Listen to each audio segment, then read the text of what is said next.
Day 34 of my hybrid training. അപ്പോൾ എനിക്കിന്ന് 2 സെഷനാണ്. Morning സെഷനായിട്ട് 5Kയുടെ 2 ഇൻ്റർവെൽസും പിന്നെ ഈവനിങ് സെഷനായിട്ട് ഹാൻഡ് സ്റ്റാൻഡ് പുഷപ്പിൻ്റെ ഒരു വേരിയേഷനും. രാവിലെ എന്നത്തെയും പോലെ മെഡിറ്റേറ്റ് ചെയ്ത് കഴിഞ്ഞ് പ്രീ വർക്കൗട്ടായിട്ട് ഹണി എടുത്തു. ഇപ്പോൾ റണ്ണിന് പോയാലും ഏത് വർക്കൗട്ട് ചെയ്താലും വാമ്പും ഡൈനാമിക് സ്ട്രെച്ചസും മസ്റ്റാണ്.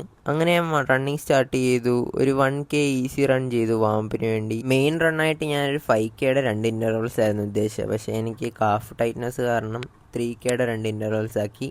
അപ്പോൾ ഫസ്റ്റ് സെഷൻ ഞാൻ ഇത്ര പേസിലാണ് കംപ്ലീറ്റ് ചെയ്തത്. ഞാൻ 5Kയുടെ ഒരു 2 റണ്ണായിരുന്നു ഉദ്ദേശിച്ചത്, study run.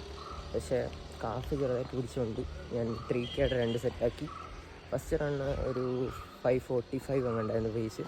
Second run improve ആയി കുറച്ചുകൂടി. എനിവേ ഗുഡ് റണ്ണായിരുന്നു. ഇതായിരുന്നു പേസസ്.